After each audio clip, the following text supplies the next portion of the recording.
हरि ओम परमगुरुभ्यो नमः हरि ओम श्रीमदानंदतीर्थ भगवत्पादाचार्य गुरुभ्यो नमः हरि ओम श्रीमद्वायुहनुमद्भीमध्वान्तर्गत रामकृष्ण वेदव्यासात्मक श्री लक्ष्मी हयग्रीवाय नमः हरि ओम करोतु मम कल्याणं हरिः हयमुखारदः गुरुश्च मध्वनामामे वरदोऽस्तु निरन्तरम् आपादमौलिपर्यन्तं गुरूणाम् आकृतिं स्मरेत् तेन विघ्नाः प्रणश्यन्ति सिद्ध्यन्ति च मनोरथाः अभ्रमं भङ्गरहितं अजडं विमलं सदा आनन्दतीर्थमतुलं भजे तापत्रयापहम् मिथ्यासिद्धान्तदुर्ध्वान्तविध्वंसनविचक्षणः जयतीर्थाख्यतरणिः भासतां नो हृदङ्गरे दुर्वादिध्वान्तरवये वैष्णवेन्दीवरेन्दवे श्रीराघवेन्द्रगुरवे नमोऽत्यन्तदयालवे हरिः ओम् पान्त्वस्मान् पुरुहूतवैरिबलवन्मातङ्गमाद्यद्गटा कुम्भोच्छाद्रिविपाटनादिकपटुप्रत्येकवज्रायिताः श्रीमत्कण्ठीरवास्य प्रततसुनकराकारितारातिदूर प्रध्वस्तध्वान्तशान्तप्रविततमनसा भावितानाकिवृन्दैः लक्ष्मीकान्तसमन्ततो विकलयन्नैवेशितुस्ते समम् पश्याम्युत्तमवस्तु दूरतरतोऽपास्तं रसो योष्टमः यद्रोषोत्करदक्षनेत्रकुटिलप्रान्तोत्थिताग्निस्फुरते सत्योतोपमविस्फुलिङ्गपसिता ब्रह्मेश शक्रोत्कराः हरिः ओम् श्रीमद्विष्णुङ्घ्रिनिष्ठातिगुणगुरुतम श्रीमदानन्दतीर्थ त्रैलोक्याचार्यपादोज्ज्वलजलजलसत्पांसवोऽस्मान् पुनन्तु वाचां यत्र प्रणेत्री त्रिभुवनमहिता शारदा शारदेन्दु ज्योत्स्ना भद्रस्मितश्रीतवलितककुहा प्रेमभारं भवार ತ್ರಿವಿಕ್ರಮ ಪಂಡಿತಾಚಾರ್ಯರಿಂದ ರಚಿತವಾದ ಈ ಹರಿವಾಯುಸ್ತುತಿ ಅಂತಕ್ಕಂಥದ್ದನ್ನ ಈ ಮಧ್ವ ನವರಾತ್ರೋತ್ಸವ ಸಂದರ್ಭದಲ್ಲಿ ಯಥಾಮತಿ ಚಿಂತನೆ ಮಾಡ್ತಾ ಇದ್ದೇವೆ. ಹನುಮಂತ ದೇವರ ವರ್ಣನೆಯನ್ನ 5 ಶ್ಲೋಕಗಳಲ್ಲಿ ಮಾಡಿದ ನಂತರದಲ್ಲಿ ಪಂಡಿತಾಚಾರ್ಯರು ಭೀಮಸೇನ ದೇವರ ಚರಿತ್ರೆಯನ್ನು ನಿರೂಪಣೆ ಮಾಡುತ್ತಾರೆ. 5-6 ಶ್ಲೋಕಗಳಲ್ಲಿ ದ್ವಿತೀಯೋ ಭೀಮ ಏವಚ, ಶ್ರೀಮದಾಚಾರ್ಯರ 3ನೇ ಅವತಾರ ಆದರೆ ವಾಯುದೇವರ 2ನೇ ಅವತಾರ ಭೀಮಸೇನ ದೇವರ ಅವತಾರ. ತಸ್ಯೈವ ವಾಯೋರವತಾರಮೇನಂ ಸಂತೋ ದ್ವಿತೀಯಂ ಪ್ರವದಂತಿ ಭೀಮಂ. ಇವರ ಮಕ್ಕಳು ನಾರಾಯಣ ಪಂಡಿತಾಚಾರ್ಯರು ಅದನ್ನ ಸುಮಧ್ವ ವಿಜಯದಲ್ಲಿ ವರ್ಣನೆ ಮಾಡಿದ್ದಾರೆ. ಅಂತಹ 2ನೇ ಅವತಾರವನ್ನು ವರ್ಣನೆ ಮಾಡಿದ್ದಾರೆ.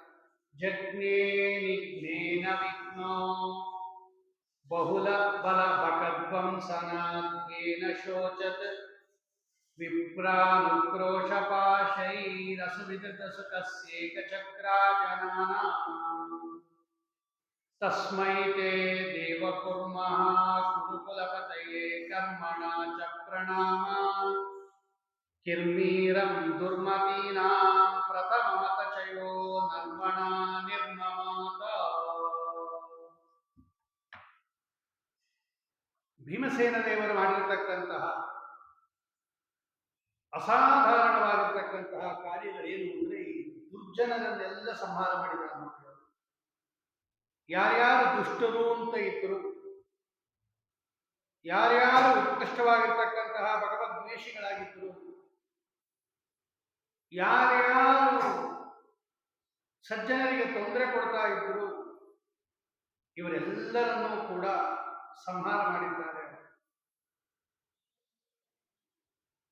ಹೇ ವಾಯುದೇವರೇ, ಹೇ ದೇವ, ವರ್ಣನೆ ಮಾಡುತ್ತಾರೆ ಅವರು ಪಂಡಿತಾಚಾರ್ಯರು. ಹೇ ದೇವ, ಎಲೆ ವಾಯುದೇವರೇ, ಶೋಚದ್ ವಿಪ್ರಾಕ್ರೋಶಪಾಶೈ, ಇವರೆಲ್ಲ ಏಕಚಕ್ರ ನಗರದಲ್ಲಿ ಇರುತ್ತಾರೆ. ಅರಗಿನ ಮನೆಯಿಂದ ತಪ್ಪಿಸಿಕೊಂಡು ಏಕಚಕ್ರ ಅಂತ ಒಂದು ನಗರ, ಏಕಚಕ್ರ ನಗರದಲ್ಲಿ ಒಬ್ಬ ಬ್ರಾಹ್ಮಣನ ಮನೆಯಲ್ಲಿ ವಾಸವಾಗಿರುತ್ತಾರೆ. ಆ ಊರಿನ ನಿಯಮದಂತೆ ಪ್ರತಿಯೊಬ್ಬರೂ ಕೂಡ ಹೊರಗಡೆ ಕಾಡಿನಲ್ಲಿ ವಾಸ ಮಾಡ್ತಾ ಇರ್ತಕ್ಕಂಥ ಬಕಾಸುರನಿಗೆ ಒಂದು ಬಂಡಿ ತುಂಬಾ ಭಕ್ಷ್ಯಭೋಜ್ಯಗಳಿಂದ ಕೂಡಿರ್ತಕ್ಕಂಥ ಅನ್ನ, ಆ 2 ಎತ್ತು, ಆ ಬಂಡಿಯನ್ನು ಹೊಡ್ಕೊಂಡು ಹೋಗ್ತಾ ಇರ್ತಕ್ಕಂಥ ಮನುಷ್ಯ, ಇಷ್ಟನ್ನು ಪ್ರತಿದಿನ ಕಳಿಸ್ಬೇಕು ಅಂತ ಒಪ್ಪಂದ ಮಾಡ್ಕೊಂಡಿದ್ರು. ಯಾವ ಬ್ರಾಹ್ಮಣನ ಮನೆಯಲ್ಲಿ ಪಾಂಡವರಿದ್ರು ಅವರ ಸರದಿ ಬಂತು, ಅವರ ಮನೆಯಿಂದ ಹೋಗಬೇಕಾಯ್ತು ಒಬ್ಬ ವ್ಯಕ್ತಿ. ಅವರ ಮನೆಯಲ್ಲಿ ಇದ್ದವರೇ ಗಂಡ, ಹೆಂಡತಿ, ಒಬ್ಬ ಮಗಳು, ಒಂದು ಸಣ್ಣ ಕೂಸು. ಕುಂತಿಗೆ ಗೊತ್ತಾಯ್ತು ಈ ವಿಷಯ. ಕುಂತಿ ಹೋಗಿ ಹೇಳ್ತಾಳೆ ಬ್ರಾಹ್ಮಣನಿಗೆ, ಏನು ಯೋಚನೆ ಮಾಡಬೇಡ್ರಿ, ನನ್ನ ಮಗ ಒಬ್ಬ ಇದ್ದಾನೆ, ಅವನನ್ನು ನಾನು ಕಳಿಸ್ಕೊಡ್ತೀನಿ, ಅವನು ಬಂಡಿ ಕರ್ಕೊಂಡು ತಗೊಂಡು ಹೋಗ್ತಾನೆ, ನೀವು ಅನ್ನ ಗಿನ್ನ ಎಲ್ಲ ಸಿದ್ಧ ಮಾಡ್ರಿ ಇದ್ದಾಗ ಸುತರಾಮ್ ಒಪ್ಪೋದಿಲ್ಲ ಅವನು ಬ್ರಾಹ್ಮಣ. ಆದರೆ ನೀವು ಏನು ಯೋಚನೆ ಮಾಡಬೇಡ್ರಿ, ನನ್ನ ಮಗನ ಸಾಮರ್ಥ್ಯ ನಿಮಗೆ ಗೊತ್ತಿಲ್ಲ, ಅವನು ಸಂಹಾರ ಮಾಡಿ ಬರ್ತಾನೆ ಅಂತ ಹೇಳಿ ಆ ಬ್ರಾಹ್ಮಣನನ್ನು ಒಪ್ಪಿಸಿ ಕುಂತಿ ಭೀಮಸೇನ ದೇವರಿಗೆ ಆ ಜವಾಬ್ದಾರಿಯನ್ನು ವಹಿಸ್ತಾರೆ. ಆನಂದದಿಂದ ಹೊರಡ್ತಾರೆ ಭೀಮಸೇನ ದೇವರು. ಒಬ್ಬ ದೊಡ್ಡ ದೈತ್ಯನನ್ನು ಸಂಹಾರ ಮಾಡತಕ್ಕಂಥ ಅವಕಾಶ ಸಿಕ್ಕಿದೆ ಅಂತ ಹೇಳಿ ವಿಪ್ರಾನುಕ್ರೋಶಪಾಶೈ, ಶೋಚದ್ ವಿಪ್ರಾನುಕ್ರೋಶಪಾಶೈ, ಶೋಕ ಮಾಡ್ತಾ ಇರ್ತಕ್ಕಂಥ, ಯಾರು ಹೋಗ್ಬೇಕು ಈಗ, ಗಂಡ ಹೋಗ್ಬೇಕಾ, ಹೆಂಡತಿ ಹೋಗ್ಬೇಕಾ, ಮಗಳು ಹೋಗ್ಬೇಕಾ, ಸಣ್ಣ ಕೂಸು ಹೋಗ್ಬೇಕಾ, ಇರದೇ 4 ಜನ ಅವ್ರ ಮನೆಯಲ್ಲಿ. ಯಾರು ಹೋಗ್ತಾರೋ ಅವ್ರು ಕೃಷ್ಣಾರ್ಪಣ ವಸ್ತು ಸತ್ತಂಗೆ ಲೆಕ್ಕ. ಆ ಯೋಚನೆ ಮಾಡ್ತಾ ಇರ್ತಕ್ಕಂತಹ ಬ್ರಾಹ್ಮಣನ ಮೇಲೆ ಅನುಕ್ರೋಶಪಾಶೈ, ಕರುಣೆಯಿಂದ ನೀವೇನ್ ಮಾಡಿದ್ರಿ, ನಿಘ್ನೇನ ಏನ ಅಂತಹ ಒಳಗಾಗಿರ್ತಕ್ಕಂಥ, ಅಂದರೆ ಕರುಣೆಗೆ ನೀವು ಒಳಗಾಗಿ ಅವರ ಮೇಲೆ ಅಪಾರವಾಗಿರ್ತಕ್ಕಂತಹ ಕರುಣೆಯನ್ನು ತೋರಿಸಿ ಬಹುಲ ಬಲ ಬಕಧ್ವಂಸನಾಥ್, ಬಹುಲ ಬಲ, ಮಹಾಬಲಿಷ್ಠ ಅವನ ಬಕಾಸುರ, ಸಾಮಾನ್ಯ ಅಲ್ಲ, ಯಾರಿಂದಲೂ ಕೂಡ ಸಂಹಾರ ಆಗ್ತಾನೇ ಇರಲಿಲ್ಲ. ಅಂತಹ ಮಹಾಬಲಿಷ್ಠನಾಗಿರ್ತಕ್ಕಂತಹ ಬಕಾಸುರ ಧ್ವಂಸನಾಥ್, ಆ ಉತ್ಕೃಷ್ಟವಾಗಿರ್ತಕ್ಕಂತಹ ಬಕಾಸುರನನ್ನು ನೀವು ಸಂಹಾರ ಮಾಡತಕ್ಕಂಥವರಾಗಿ ಏಕಚಕ್ರ ಜನಾನಾಂ ಅಸು ವಿಧೃತಿ ಸುಖಸ್ಯ ವಿಘ್ನಃ ಜಗ್ನೇ, ಆ ಏಕಚಕ್ರ ನಗರದ ಜನಗಳಿದ್ರಲ್ಲ, ಪ್ರತಿಯೊಬ್ಬರ ಮನೆಯಲ್ಲೂ ಒಂದೊಂದು ದಿನ ಆದ್ರೂ ಒಬ್ಬೊಬ್ಬ ಕಡಿಮೆ ಆಗ್ತಾ ಇತ್ತು. ನೋಡಿ ಎಷ್ಟು ಕುಟುಂಬ ಇತ್ತೋ, ಪ್ರತಿದಿನ ಒಬ್ಬೊಬ್ಬರು ಹೋಗ್ಬೇಕು ಅವನ ಬಾಯಿಗೆ, ಅವನು ಸಂಹಾರ ಮಾಡಿಬಿಡ್ತಾ ಇದ್ದ. ಪ್ರತಿಯೊಬ್ಬರ ಮನೆಯಲ್ಲೂ ಕೂಡ ಈ ದುಃಖ ಕಾಡ್ತಾ ಇತ್ತು. ಈ ರುದ್ರದೇವರ ವರದಿಂದ ಕೂಡಿರತಕ್ಕಂತಹ ಈ ಬಕಾಸುರನನ್ನು ನೀವು ಸಂಹಾರ ಮಾಡಿ ಆ ಏಕಚಕ್ರ ನಗರದ ಜನಕ್ಕೆ ಪ್ರಾಣಧಾರಣೆ, ಅಸುಬಿದಿರುತ ಸುಖ ಏಕಚಕ್ರ ಜನಾನಾಂ ನಿಘ್ನೆ ಜಗ್ನೆ, ಪ್ರಾಣ ಉಳಿಸ್ಕೊಂಡ್ಬಿಟ್ರಿ ನೀವು. ಇಡೀ ಏಕಚಕ್ರ ನಗರದ ಜನರ ಪ್ರಾಣ ಉಳಿಸ್ತೀರಿ ನೀವು. ಉಸಿರಾಡಕ್ಕೂ ಕೂಡ ತೊಂದರೆ ಆಗ್ತಾ ಇತ್ತು, ಬದುಕೇ ಇರ್ತಾಗಿಲ್ಲ ಅವರ ಬಕಾಸುರನ ಹಾವಳಿಯಿಂದ. ಅಂತಹ ಏಕಚಕ್ರ ನಗರದ ಜನಗಳಿಗೆ ಚೆನ್ನಾಗಿ ಅವರನ್ನ ರಕ್ಷಣೆ ಮಾಡತಕ್ಕಂಥವರಾಗಿ, ಬದುಕಕ್ಕೆ ತೊಂದರೆ ಆಗಿರ್ತಕ್ಕಂತಹ ಬಕಾಸುರನನ್ನು ನೀವು ಸಂಹಾರ ಮಾಡಿ ಆ ಏಕಚಕ್ರ ನಗರದ ಜನರ ಪ್ರಾಣವನ್ನು ನೀವು ಧಾರಣೆ ಮಾಡಿದ್ರಿ. ಅಷ್ಟೇ ಅಲ್ಲ, ಅವರ ತಮ್ಮ ಕಿರ್ಮೀರ ಅಂತ, ಅವರಿಬ್ರು ಅಣ್ಣ ತಮ್ಮ. ಬಕಾಸುರ ದೊಡ್ಡವನು, ಅವನ ತಮ್ಮ ಕಿರ್ಮೀರ. ಇಬ್ಬರಿಗೂ ರುದ್ರದೇವರ ವರ. ಅವನನ್ನು ಬ್ರಹ್ಮದೇವರು ಸಂಹಾರ ಮಾಡಿದ ಈ ಭೀಮಸೇನ ದೇವರು. ದುರ್ಮತೀನಾಂ ಪ್ರಥಮ, ಮಹಾ ಕೆಟ್ಟ ಬುದ್ಧಿ ಆ ಕಿರ್ಮೀರನಿಗೆ. ಅತ್ಯಂತ ಕಿರ್ಮೀರ ಅವನು. ಅದೇನು ದುರ್ಮತೀನಾಂ ಪ್ರಥಮ. ಯಾರಾದ್ರೂ ಕೆಟ್ಟವರಿದ್ದಾರೆ ಅಂದ್ರೆ ನಂಬರ್ 1 ಸ್ಥಾನ ಹೋಗ್ಬೇಕಂತ, ಅಷ್ಟು ಕೆಟ್ಟವನು ಅವನು ಕಿರ್ಮೀರ. ಕಿರ್ಮೀರಂ ದುರ್ಮತೀನಾಂ ಪ್ರಥಮ. ದುರ್ಮದ್ದುಗಳಲ್ಲಿ, ಸಜ್ಜನರ ದ್ವೇಷ ಮಾಡುವುದರಲ್ಲಿ ಮೊದಲನೇದಾಗಿರ್ತಕ್ಕಂತಹ ಕಿರ್ಮೀರನನ್ನ ನರ್ಮಣಾ ನಿರ್ಮಮ, ಅನಾಯಾಸವಾಗಿ, ನರ್ಮ ಅಂದ್ರೆ ಹಾಸ್ಯ, ಆರಾಮವಾಗಿ ಅನಾಯಾಸವಾಗಿ ಸಂಹಾರ ಮಾಡಿದ್ದೀರ ನೀವು. ತಸ್ಮೈ ಕುರುಕುಲಪತಯೇ ಕರ್ಮಣ ಸಹ ಪ್ರಣಾಮಾನ್ ಕುರ್ಮಃ. ಇಂತಹ ಅಸಾಧಾರಣ ಕಾರ್ಯವನ್ನು ಮಾಡಿ ಇಡೀ ಏಕಚಕ್ರ ನಗರವನ್ನ ಪ್ರಾಣದಿಂದ ರಕ್ಷಣೆ ಮಾಡಿ ಅವರ ಪ್ರಾಣವನ್ನು ಕೊಟ್ಟು ಆ ಬಕಾಸುರನ ತಮ್ಮನಾಗಿರ್ತಕ್ಕಂತಹ ಕಿರ್ಮೀರನನ್ನು ಕೂಡ ಅನಾಯಾಸವಾಗಿ ಸಂಹಾರ ಮಾಡತಕ್ಕಂತಹ ಕುರುಕುಲಪತಿ, ಕುರುಕುಲಕ್ಕೆ ಒಡೆಯರಾಗಿರ್ತಕ್ಕಂತಹ, ಕುರುಕುಲಕ್ಕೆ ಸ್ವಾಮಿಯಾಗಿರ್ತಕ್ಕಂತಹ ನಿಮಗೆ ಕರ್ಮಣ, ಆ ನಿಮ್ಮ ಕರ್ಮದಿಂದ ಪ್ರಣಾಮಾಂ ಕುರ್ಮ, ನಮಸ್ಕಾರ ಮಾಡ್ತೀನಿ ಎಂಬುದಾಗಿ ಹೇಳಿ, ಎರಡೂ ಕೂಡ ಯಾರೂ ಸಾಯಿಸಕ್ಕಾಗದೇ ಇರ್ತಕ್ಕಂಥವ್ರು. ರುದ್ರದೇವರ ವರ. ಅವ್ರನ್ನ ಯಾರಾದ್ರೂ ಸಂಹಾರ ಮಾಡಬೇಕು ಅಂದ್ರೆ ರುದ್ರದೇವರಿಗಿಂತ ಮೇಲಿನವರೇ ಸಂಹಾರ ಮಾಡಬೇಕು. ಅಂತಹ ಒಳ್ಳೆ ಉತ್ಕೃಷ್ಟವಾಗಿರ್ತಕ್ಕಂತಹ, ಯಾರ್ಯಾರಿಗೂ ಸಂಹಾರ ಮಾಡಕ್ಕಾಗಲಿಲ್ಲ. ಬಕಾಸುರವನು ಈಗಿನಲ್ಲ, ಹಿಂದಿನವನು, ರಾಮಾಯಣ ಕಾಲದಿಂದ ಇದ್ದವನು ಬಕಾಸುರ. ಎಂತೆಂಥ ದೊಡ್ಡ ದೊಡ್ಡ ರಾಜರುಗಳಿಗೆ ಸಂಹಾರ ಮಾಡಕ್ಕಾಗದೇ ಇರ್ತಕ್ಕಂತಹ, ಬಿಲದಲ್ಲಿ ಸೇರ್ಕೊಂಡಿದ್ದ ಅವನ ಬಕಾಸುರ. ಅಂತಹ ಬಕಾಸುರನನ್ನು ನೀವು ಸಂಹಾರ ಮಾಡತಕ್ಕಂಥವರಾಗಿ ಆ ಬ್ರಾಹ್ಮಣನ ಮೇಲೆ ವಿಶೇಷವಾಗಿ ಅನುಗ್ರಹ ಮಾಡಿರ್ತಕ್ಕಂಥವ್ರು ನೀವು ಅಂತ ಹೇಳಿ, ಯಾರ ಹತ್ರ ನಾವು ಉಪಕೃತರಾಗಿರ್ತೀವೋ ಅವರಿಗೆ ಉಪಕಾರ ಮಾಡಬೇಕು ಅಂತ ವೇದವ್ಯಾಸ ದೇವರ ಆದೇಶದಂತೆ ಏಕಚಕ್ರ ನಗರ ಉತ್ಕೃಷ್ಟವಾಗಿರತಕ್ಕಂತಹ ರೀತಿಯಲ್ಲಿ ಸಂಹಾರ ಮಾಡಿದ್ರಿ ನೀವು. ಆ ಕುಟುಂಬವನ್ನು ಮಾತ್ರ ಅಲ್ಲ, ಇಡೀ ಊರನ್ನ ಉದ್ಧಾರ ಮಾಡಿದ್ರಿ. ಅಂತಹ ಕುರುಕುಲಪತಿಗಳಾಗಿರ್ತಕ್ಕಂತಹ ನಿಮಗೆ ನಾನು ನಮಸ್ಕಾರ ಮಾಡ್ತೀನಿ ಎಂಬುದಾಗಿ ಹೇಳಿ, ಬಕಾಸುರನನ್ನ ಮತ್ತು ಕಿರ್ಮೀರನನ್ನ ಸಂಹಾರ ಮಾಡಿರ್ತಕ್ಕಂತಹ ಕಥೆಯನ್ನ ಒಂದು ಶ್ಲೋಕದಲ್ಲಿ ನಿರೂಪಣೆ ಮಾಡ್ತಾ ಇದ್ದಾರೆ. ಆಮೇಲೆ ಪಂಡಿತಾಚಾರ್ಯ ಹೇಳ್ತಾರೆ, ನಿರ್ಮರಜ್ಞಂ ಅರ್ಥಯತ್ನಂ ವಿಜರವರ ಜರಾಸಂಧಕಾಯ ಸ್ಥಿ ಸಂಧಿ ಯುದ್ಧೇ ತ್ವಂ ಸದ್ವರೇವ ಪಶುಭಿಮದಮಯನ್ ವಿಷ್ಣು ಪಕ್ಷದ್ವಿಡೀಶಂ ಯಾವತ್ ಪ್ರತ್ಯಕ್ಷಭೂತಂ ನಿಖಿಲಮಕಭುಜಂ ತತ್ಪಯಾಮಾಸಿತಾಸೋ ತಾವತ್ಯಾ ಯೋಜಿತೃಪ್ಯ ಕಿಮು ವದ ಭಗವನ್ ರಾಜಸೂಯಶ್ವಮೇಧೇ. ಈ ಜರಾಸಂಧನನ್ನ ಸಂಹಾರ ಮಾಡಿರ್ತಕ್ಕಂಥ ಕಥೆಯನ್ನು ಹೇಳ್ತಾರೆ ಈಗ. ಹೇ ವಿಜರವರ, ದೇವತೆಗಳಿಗೆ ಸ್ವಾಮಿಯಾಗಿರ್ತಕ್ಕಂತಹ, ದೇವಶ್ರೇಷ್ಠರಾಗಿರ್ತಕ್ಕಂತಹ ಹೇ ವಾಯುದೇವರೇ, ಯುದ್ಧೇ ತ್ವಂ ಸತ್ವರೇವ, ಭಗವನ್ ಷಡ್ಗುಣೈಶ್ವರ್ಯ ಸಂಪನ್ನರಾಗಿರ್ತಕ್ಕಂತಹ ಹೇ ಪೂಜ್ಯರಾಗಿರ್ತಕ್ಕಂತಹ ನೀವು ಯುದ್ಧೇ ಯಾವತ್ ಜರಾಸಂಧಕಾಯಾಸ್ತಿ ಸಂಧಿ, ಆ ಯುದ್ಧದಲ್ಲಿ, ಜರಾಸಂಧನ ಜೊತೆಯಲ್ಲಿ ಮಾಡಿರ್ತಕ್ಕಂತಹ ಯುದ್ಧದಲ್ಲಿ ಆ ಅಸ್ಥಿ ಸಂಧಿ ಇದೆಯಲ್ಲ, ಮೂಳೆಗಳ ಕೀಲುಗಳನ್ನ ಪುಡಿ ಪುಡಿ ಮಾಡಿಬಿಟ್ಟಿದ್ದೀರ. ಜರಾಸಂಧಕಾಯ ಅಸ್ಥಿ ಸಂಧಿ, ಆ ಶರೀರದಲ್ಲಿ ಏನೇನು ಮೂಳೆಗಳಿತ್ತು, ಜರಾಸಂಧನ ಶರೀರದಲ್ಲಿ ಮೂಳೆಗಳನ್ನ ನೀವು ಚೆನ್ನಾಗಿ ಪುಡಿಗಟ್ಟಿಬಿಟ್ಟಿದ್ದೀರ. ದಮಯನ್, ಅದು ಏನು, ಪಶುಂಇವ ಯುದ್ಧೆ ಅದ್ವರೆ ಪಶುಂಇವ.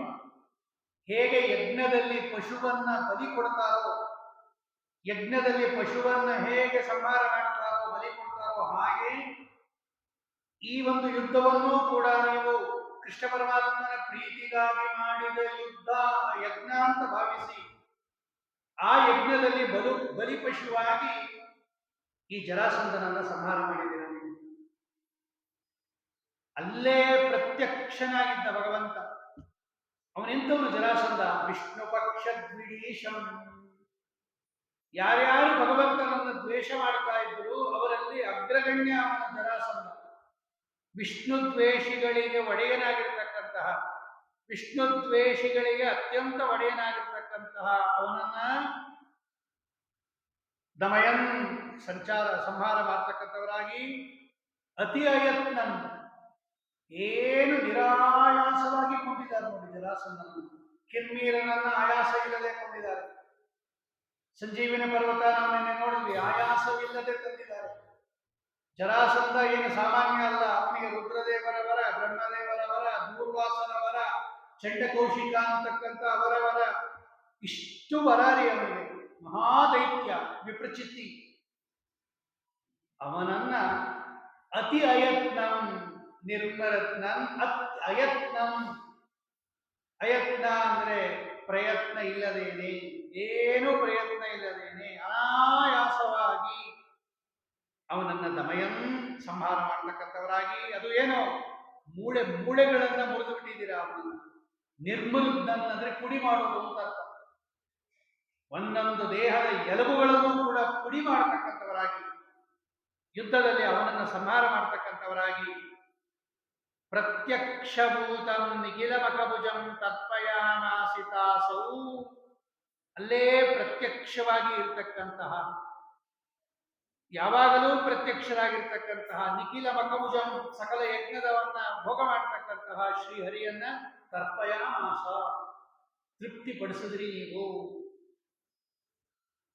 ಈ ತೃಪ್ತಿಪಡಿಸಿರ್ತಕ್ಕಂತಹ ಹೇ ಪೂಜ್ಯರೇ, ನೀವೇ ಹೇಳ್ರಿ, ರಾಜಸೂಯ ಅಶ್ವಮೇಧಗಳಿಂದ ತೃಪ್ತಿಯನ್ನ ಪಡಲಿಲ್ಲ ಭಗವಂತ. ತಾವತ್ಯ ಯೋಜಿ ತೃಪ್ತ್ಯ ಕಿಮು ವದ ಭಗವನ್ ರಾಜಸೂಯ ಅಶ್ವಮೇಧೆ. ಧರ್ಮರಾಜ ರಾಜಸೂಯ ಯಾಗ ಮಾಡಬೇಕು ಅಂತ ನಿಶ್ಚಯ ಮಾಡಿದ. ಕೃಷ್ಣನಿಗೆ ಹೇಳ ಕಳಿಸಿದ ಧರ್ಮರಾಜ, ಕೃಷ್ಣ, ನಾನು ಯಾಗ ಮಾಡ್ತಾ ಇದ್ದೀನಿ, ಬಾ, ನನಗೆ ಸಲಹೆ ಕೊಡು, ನೀನು ನಿಂತು ಮಾಡಿಸು. ಭಗವಂತ ಹೇಳ್ದ, ನೋಡಪ್ಪ, ರಾಜಸೂಯ ಯಾಗ ಮಾಡಬೇಕು ಮೊದಲು, ಆಮೇಲೆ ಅಶ್ವಮೇಧ ಯಾಗ ಮಾಡಬೇಕು. ರಾಜಸೂಯ ಅಂದ್ರೆ ಎಲ್ಲ ರಾಜರುಗಳನ್ನ ಗೆಲ್ಲಬೇಕು, ದಿಗ್ವಿಜಯಕ್ಕೆ ಕಳಿಸಿ ಎಲ್ಲ ರಾಜರುಗಳನ್ನ ಸೋಲಿಸಿ ಅಥವಾ ಅವರನ್ನ ಒಪ್ಪಿಸಿ ಅವರಿಂದ ಕಪ್ಪಕಾಣಿಗೆ ತಗೊಂಡ್ಬರಬೇಕು. ಎಲ್ಲರನ್ನ ಸೋಲಿಸುವುದಪ್ಪ, ಜರಾಸಂಧನನ್ನ ಸೋಲಿಸುವುದು ಕಷ್ಟ ಅಂದ ಕೃಷ್ಣ. ಮಹಾಬಲಿಷ್ಠ ಅವನು. ಬೇಡ ಬೇಡ ಏನ್ಬಿಟ್ಟ ಅವನು ಧರ್ಮರಾಜ. ಹಾಗಾದ್ರೆ ಸೋಲ್ಸಕ್ಕಾಗೋದಿಲ್ಲ ಅಂದ್ಮೇಲೆ ಬೇಡ, ಯಜ್ಞ ಮಾಡೋದೇ ಬೇಡ. ಆಗ ಭೀಮಸೇನ ದೇವಿ ಹೇಳ್ತಾರೆ, ಧರ್ಮರಾಜ, ಯಾಕೆ? ಒಬ್ಬ ಮನುಷ್ಯ ಉನ್ನತಿಗೆ ಬರಬೇಕಾದರೆ 3 ಕಾರಣ ಇರಬೇಕು. ನಿಜಾನುಭಾವ ವರ್ಜಿತ, ಹರೇನ ಅನುಗ್ರಹೋರ್ಜಿತ, ಮಹಾಪ್ರಯತ್ನ ವರ್ಜಿತ ಜನಾನ ಜಗ್ಗುರುನ್ನತಿ. ಮೊದಲು ಯೋಗ್ಯತೆ ಇರಬೇಕು, ಆ ಕೆಲಸ ಮಾಡಕ್ಕೆ ಅವನಿಗೆ ಯೋಗ್ಯನಾಗಿರ್ಬೇಕು, ಅದಕ್ಕೆ ಅಧಿಕಾರ ಇರಬೇಕು, ಮಹಾಪ್ರಯತ್ನ ಇರಬೇಕು, ಭಗವಂತನ ಅನುಗ್ರಹ ಇರಬೇಕು. ನಾವು ಯೋಗ್ಯರಾಗಿದ್ದೀವಿ. ನಾವೆಲ್ಲ ಪಾಂಡವರು ದೊಡ್ಡ ದೊಡ್ಡ ದೇವತೆಗಳು. ರಾಜಸೂಯ ಅಶ್ವಮೇಧ ಮಾಡಕ್ಕೆ ಯೋಗ್ಯತೆ ಇದೆ, ಅಧಿಕಾರ ಇದೆ, ಭಗವಂತನಾದ ಕೃಷ್ಣನ ಅನುಗ್ರಹ ಇದೆ. ಇನ್ ಬೇಕಾಗಿರೋದು ಒಂದೇ, ಮಹಾಪ್ರಯತ್ನ. ಯಾರು ಪ್ರಯತ್ನ ಮಾಡ್ತಾರೋ ಅವರಿಗೆ ಭಗವಂತ ಒಲಿಯೋದು. ಸುಮ್ಮನೆ ಕೂತಿದ್ದು ಭಗವಂತ ಮಾಡಿಸ್ಲಿ ಅಂದ್ರೆ ಮಾಡೋದಿಲ್ಲ ಅಂತ ಭಗವಂತ. ಅವರವರ ಕರ್ಮ, ಅವರವರ ಸಂಸ್ಕಾರ, ಅವರವರ ಪ್ರಯತ್ನ ನೋಡೇ ಭಗವಂತ ಅನುಗ್ರಹ ಮಾಡೋದು. ಹಾಗಾಗಿ ನಾವು ಪ್ರಯತ್ನ ಪಡೋಣ. ದೈವಾಧೀನ ಭಗವಂತನದು ಫಲಾಫಲ ಯಾಕೆ ಯೋಚನೆ ಮಾಡ್ತೀಯ ಅಂತ ಹೇಳಿ ಕೃಷ್ಣಗೆ ಹೇಳಿದ, ಸ್ವಾಮಿ, ನಾವು ರಾಜಸೂಯಾಗ ಮಾಡ್ತೀವಿ, ನೀವು ಮಾಡಿಸುವ ಅನುಗ್ರಹದಿಂದ ಅಂತ ಹೇಳಿದಾಗ, ಆಗ ಪರಮಾತ್ಮ ಭೀಮಸೇನ ದೇವರನ್ನ, ಅರ್ಜುನನನ್ನ ಕರ್ಕೊಂಡು ಬ್ರಾಹ್ಮಣ ವೇಷದಲ್ಲಿ ಜರಾಸಂಧನ ಮನೆಗೆ ಹೋಗಿ, ನಾವು ಭಿಕ್ಷೆ ಕೇಳಕ್ಕೆ ಬಂದಿದ್ದೀವಿ ಬ್ರಾಹ್ಮಣರು ಅಂದಾಗ, ಏನು ಭಿಕ್ಷೆ ಬೇಕು ಅಂದಾಗ, ಯುದ್ಧ ಭಿಕ್ಷೆ ಬೇಕು ಅಂದ್ರು 3 ಜನ. ಯಾರ ಜೊತೆ ಯುದ್ಧ ಆಡಿ ಅವನು ನೋಡಿದ್ರೆ, ನೀವು ಬ್ರಾಹ್ಮಣರಿದ್ದಂಗೆ ಇಲ್ವಲ್ಲ, ಎಲ್ಲ ಬಾಹುಬಲ ಚೆನ್ನಾಗಿದ್ದೀರಾ, ನೀವು ಕ್ಷತ್ರಿಯರಿದ್ದಂಗಿದ್ದೀರಾ ಅಂದಾಗ, ಹೌದು ಅಂದ್ರು. ನೋಡು, ನಾನು ಕೃಷ್ಣ, ಇವನು ಭೀಮ, ಇವನು ಅರ್ಜುನ, ಈ 3ರಲ್ಲಿ ನೀನು ಯಾರ ಜೊತೆ ಯುದ್ಧ ಮಾಡ್ತೀಯ ಅಂತ ಅವನ್ನೇ ಕೇಳ್ದ ಕೃಷ್ಣ. ಅವನು ಗೊತ್ತು, ಕೃಷ್ಣನ ಜೊತೆ ಯುದ್ಧ ಮಾಡಿದ್ರೆ ಸತ್ತೋಗ್ತೀನಿ ಅಂತ ಗೊತ್ತು. ಯಾಕಂದ್ರೆ ಇವನು 17 ಬಾರಿ ಸೋತು ಬಂದಿಯಾನೆ ಇದುವರ ತನಕ. ಅದಕ್ಕೆ ಅವನು ಹಂಗೆ ಹೇಳಕ್ಕಾಗಲ್ಲ ಅಂತ ಕೃಷ್ಣ ಹೇಳ್ದ, ನೀನು ಹೇಳಿ ನೀನು ಗೊಲ್ಲ, ನೀನು ಯುದ್ಧದಿಂದ ಓಡೋದವನು, ಸಮುದ್ರದಲ್ಲಿ ಬಚ್ಚಿಟ್ಕೊಂಡವನು, ನಿನ್ ಜೊತೆ ಯುದ್ಧ ಆಡಲ್ಲ ಅಂತ. ಸರಿ, ಇವನ್ ಜೊತೆ ಆಡ್ತೀಯ ಅಂತ ಅರ್ಜುನ ತೋರಿಸ್ದ. ಇವ್ ಚಿಕ್ಕ ಹುಡುಗ, ನಂಗೆ ಈಕ್ವಲ್ ಅಲ್ಲ, ಸಣ್ಣ ಹುಡುಗ ಇದ್ದಲ್ಲಿ ಇವನ್ ಜೊತೆ ಯುದ್ಧ ಮಾಡಲ್ಲ ಅಂತ. ಸರಿ, ಭೀಮನ ಜೊತೆ ಯುದ್ಧ ಮಾಡ್ತೀನಿ, ನಂಗೆ ಸರಿಯಾಗಿರ್ತಕ್ಕಂಥ ಜೋಡಿ ಅಂತ. ಯಾಕೆ ಕರ್ಕೊಂಡು ಹೋಗಿದ್ದ ಭಗವಂತ ಅರ್ಜುನನನ್ನ ಅಂದ್ರೆ, ಅರ್ಜುನನಿಗೆ ಸ್ವಲ್ಪ ಅಹಂಕಾರ ಇತ್ತು, ನನ್ನ ಸಮಾನ ಯಾರಿಲ್ಲ ಅಂತ. ಆ ಜರಾಸಂಧನ ಕೈಲಿ ಸಣ್ಣ ಹುಡುಗ ಜೊತೆ ಯುದ್ಧ ಮಾಡೋದಿಲ್ಲ ಅಂತ ಬಯಸ್ಬಿಟ್ಟ ಭಗವಂತ. ಅವನ ಮುಖ ಸಣ್ಣಗಾಗೋಯ್ತು ಅರ್ಜುನನಿಗೆ. ತಾನು ಯಾಕೆ ಹೋಗಿದ್ದ ಅಂದಾಗ, ಆ ಯುದ್ಧದಲ್ಲಿ ಭೀಮಸೇನ ದೇವರು ಜರಾಸಂಧನನ್ನ ಸಂಹಾರ ಮಾಡಿ ನನಗೆ ಅರ್ಪಣೆ ಮಾಡ್ತಾರೆ, ಕೃಷ್ಣಾರ್ಪಣ ವಸ್ತು ಅಂತ. ಅದನ್ನ ನಾನು ಸಾಕ್ಷಾತ್ತಾಗಿ ಸ್ವೀಕಾರ ಮಾಡಬೇಕು. ಎಲ್ಲಿದ್ರೂ ಮಾಡೇ ಮಾಡ್ತಾನೆ ಭಗವಂತ, ಯಾವಾಗಲೂ ಎದುರಿಗಿದ್ದೇ ಇರ್ತಾನೆ. ಆದರೆ ನಾನೇ ಅಲ್ಲಿದ್ದು ಆ ಕೃಷ್ಣಾರ್ಪಣ ವಸ್ತು ಅಂತಕ್ಕಂತಹ ಏನು ಸಂಹಾರ ಮಾಡಿ ಅದನ್ನು ಕೃಷ್ಣಾರ್ಪಣ ವಸ್ತು ಅಂತ ನನಗೆ ಅರ್ಪಣೆ ಮಾಡ್ತಾರೆ, ನಾನು ಅದನ್ನು ಸಾಕ್ಷಾತ್ತಾಗಿ ಸ್ವೀಕಾರ ಮಾಡಬೇಕು ಅಂತ ಕೃಷ್ಣನೂ ಹೋಗಿದ್ದ. ಅರ್ಜುನನಿಗೆ ಸ್ವಲ್ಪ ಅಹಂಕಾರ ಬಂದಿತ್ತು, ಅದನ್ನು ಇಳಿಸಬೇಕು ಅಂತ ಅರ್ಜುನನನ್ನು ಕರ್ಕೊಂಡು ಹೋಗಿದ್ದ. ಸಂಹಾರ ಮಾಡಿಸ್ಬೇಕು ಅಂತ ಭೀಮಸೇನ ದೇವರನ್ನ ಕರ್ಕೊಂಡು ಹೋಗಿದ್ದ. ಅತ್ಯದ್ಭುತವಾದ ಯುದ್ಧ ನಡೆಯುತ್ತೆ. ಮೊದಲು ಬಾಹು ಯುದ್ಧ, ಮಲ್ಲ ಯುದ್ಧ, ಆಯುಧದಿಂದ ಯುದ್ಧ, ಗದಾ ಯುದ್ಧ, ವಾಕ್ಯುದ್ಧ. ಹರಿಸರ್ವೋತ್ತಮತ್ವವನ್ನು ಭೀಮಸೇನ ದೇವರು ಸ್ಥಾಪನೆ ಮಾಡಿದ್ರೆ, ಶಿವಸರ್ವೋತ್ತಮತ್ವವನ್ನು ಜರಾಸಂಧ ಸ್ಥಾಪನೆ ಮಾಡ್ತಾ ಇದ್ದ. ಅವನನ್ನ ವಾಕ್ಯುದ್ಧದಲ್ಲಿ ಸಂಹಾರ ಮಾಡಿ, ಬಾಹುಯುದ್ಧ, ಮಲ್ಲಯುದ್ಧ, ಗದಾಯುದ್ಧ, ಆಮೇಲೆ ಅವನನ್ನು ಸಂಹಾರ ಮಾಡ್ತಾ ಇದ್ದಾರೆ ಅಂತ ಮಹಾಭಾರತದಲ್ಲಿ ಕಥೆ ಇದೆ. ಅದನ್ನ ಇವರು ಹೇಳುತ್ತಾ ಇದ್ದಾರೆ. ಹೇ ವಾಯುದೇವರೇ, ಹೇ ಭೀಮಸೇನ ದೇವರಾಗಿರ್ತಕ್ಕಂತಹ ಕಾಲದಲ್ಲಿ ಆ ವಿಷ್ಣು ಪಕ್ಷದ್ವಿಡೀಶನಾಗಿರ್ತಕ್ಕಂಥ, ವಿಷ್ಣು ದ್ವೇಷಿಯಾಗಿರ್ತಕ್ಕಂಥ, ಅವರ ಗುಂಪಿನ ನಾಯಕನಾಗಿರ್ತಕ್ಕಂಥ ಜರಾಸಂಧನನ್ನ ಅಸ್ಥಿ ಸಂಧಿ, ಒಂದೊಂದು ಎಲುಬುಗಳನ್ನ, ಒಂದೊಂದು ಮೂಳೆಗಳನ್ನು ಕೂಡ ಮುರಿತಕ್ಕಂಥವರಾಗಿ, ಅದು ಏನು ಅತ್ಯಯತ್ನನ್, ಏನು ಆಯಾಸ ಇಲ್ಲದೆ ಮುರಿತಕ್ಕಂಥವರಾಗಿ, ಅಲ್ಲೇ ಪ್ರತ್ಯಕ್ಷವಾಗಿ ಇರ್ತಕ್ಕಂಥ ಭಗವಂತನಿಗೆ ಕೃಷ್ಣಾರ್ಪಣ ವಸ್ತು ಅಂದ್ರೆ. ಭೀಮಸೇನ ದೇವರು ಏನೇನು ಮಾಡಿದ್ರು ಕೃಷ್ಣಾರ್ಪಣ ವಸ್ತು ಅಂತ ಮಾಡ್ತಾರೆ. ಉಂಡು ಉಳಿಸಿದ್ದೆಲ್ಲ ನಿನ್ನ ಯಜ್ಞ ಎಂಬುವರು. ಹನುಮಂತ ದೇವರು ಅಷ್ಟೇ, ಭೀಮಸೇನ ದೇವರು ಅಷ್ಟೇ, ವಾಯುದೇವರೇ ಹಂಗೆ. ಅಂಧಕ ಜಾತಾರ ಕೊಂದು ನಂದಕಂದಾರ್ಪಣೆ ಎಂದೇ ಗೋವಿಂದನಂದ್ರಿಗಳೇ ಸಾಕ್ಷಿ ದ್ವಾಪರ ಯುಗದಲ್ಲಿ. ಹನುಮನಮ್ಮ ತಾಯಿ ತಂದೆ, ಭೀಮನಮ್ಮ ಬಂಧು ಬಳಗ, ಆನಂದ ತೀರ್ಥರೇ ನಮಗೆ ಗತಿಗೋತ್ರರಯ್ಯ.